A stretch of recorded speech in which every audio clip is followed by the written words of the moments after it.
Right here we have Francisco's iPhone 8. It needs a front, a back, a battery, and possibly a microphone, but I think it just needs to be cleaned out. So let's go ahead and get started with the back. All right, now it's crunch time.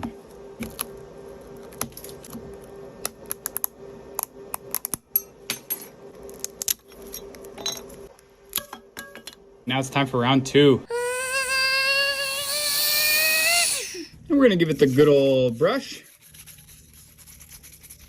Right before I glue on the back glass, I noticed that actually the microphone cable is torn right here. And this was exposed before I started, so it makes sense that something got in here and tore it. I can't act like I know what that means. Like you don't think I know what that is. So we got the back done. Now let's do everything else.